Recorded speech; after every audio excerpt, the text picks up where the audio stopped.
Hey guys, welcome to my channel. I am Shreya और आज हम बात करने वाले हैं सुंदरकांड के पाठ की।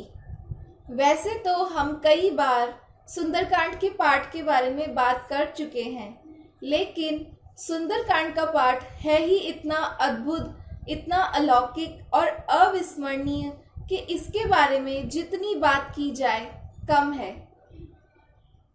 सुंदरकांड का पाठ हार को जीत में बदलने की शक्ति रखता है। इसलिए आज हम सुंदरकांड के पाठ से जुड़ी 5 अहम बातें डिस्कस करेंगे। चलिए बिना किसी देरी के जानते हैं कि क्या है वो 5 अहम बातें सुंदरकांड के पाठ के विषय में। सबसे पहले तो मेरे मन में ये सवाल आता है कि सुंदरकांड का नाम सुंदरकांड क्यों रखा गया। तो इसका आंसर ये है कि हनुमान जी सीता जी की खोज में लंका गए थे और लंका त्रिकुटाचल पर्वत पर बसी हुई थी। त्रिकुटाचल पर्वत यानी यहाँ 3 पर्वत थे। पहला सुबैल पर्वत, जहाँ के मैदान में युद्ध हुआ था। दूसरा नील पर्वत, जहाँ राक्षसों के महल बसे हुए थे। और तीसरे पर्वत का नाम है सुंदर पर्वत, जहाँ अशोक वाटिका निर्मित थी। इसी वाटिका में हनुमान जी और सीता जी की भेंट हुई थी। इस कांड की यही सबसे प्रमुख घटना थी, इसलिए इसका नाम सुंदरकांड रखा गया। दूसरा सवाल जो मेरे मन में आ रहा है वो ये है कि शुभ अवसरों पर गोस्वामी तुलसीदास जी द्वारा रचित श्री रामचरितमानस के सुंदरकांड का पाठ किया जाता है।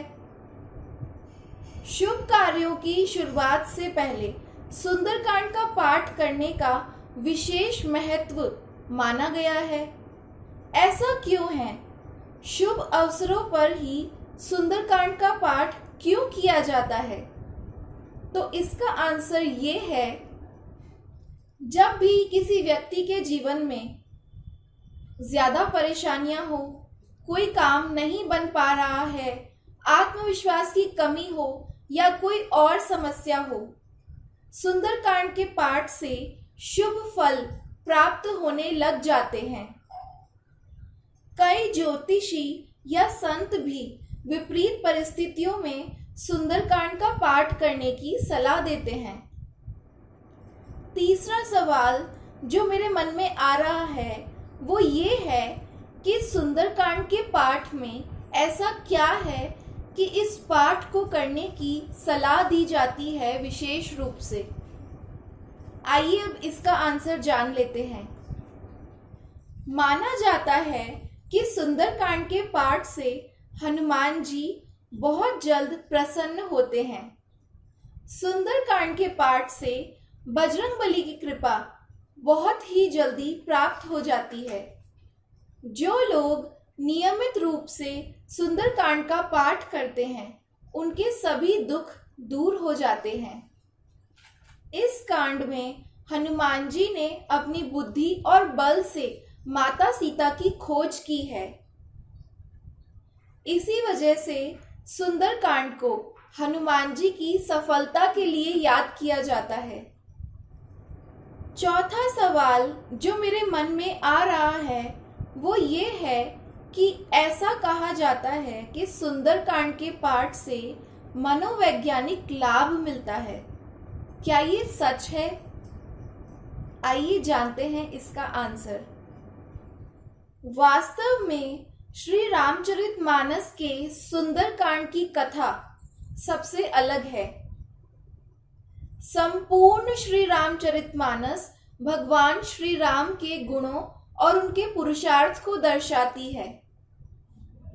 सिर्फ सुंदरकांड एकमात्र ऐसा अध्याय है जो श्री राम जी के भक्त हनुमान जी की विजय का कांड है। मनोवैज्ञानिक नजरिए से देखा जाए तो यह आत्मविश्वास और इच्छा शक्ति बढ़ाने वाला कांड है। सुंदरकांड के पाठ से व्यक्ति को मानसिक शक्ति प्राप्त होती है और किसी भी कार्य को पूर्ण करने के लिए आत्मविश्वास मिलता है। पांचवा और आखिरी सवाल जो मेरे मन में आ रहा है वो ये है कि क्या वास्तव में सुंदरकांड का पाठ करने से धार्मिक लाभ मिलता है? आइए इसका भी आंसर जान लेते हैं। हनुमान जी की पूजा सभी मनोकामनाओं को पूर्ण करने वाली मानी गई है। बजरंगबली बहुत जल्दी प्रसन्न होने वाले देवता हैं। शास्त्रों में इनकी कृपा प्राप्त करने के कई उपाय बताए गए हैं। इन्हीं उपायों में से एक उपाय सुंदरकांड का पाठ करना है।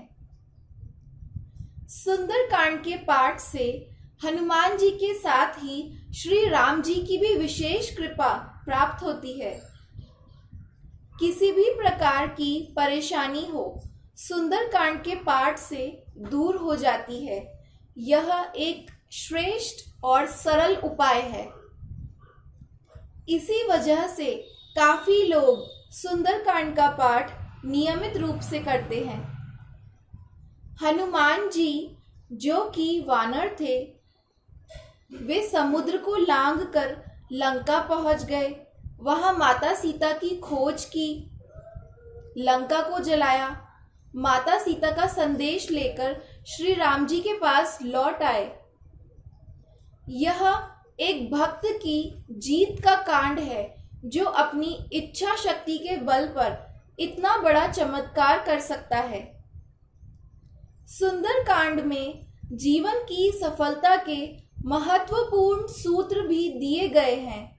इसलिए पूरी रामायण में सुंदरकांड को सबसे श्रेष्ठ माना जाता है। क्योंकि यह व्यक्ति में आत्मविश्वास बढ़ाता है, इसलिए सुंदरकांड का पाठ विशेष रूप से किया जाता है। So guys, that's all for this video. I hope you liked today's video and found it to be helpful. If yes, then please show me your support by giving this video a big thumbs up.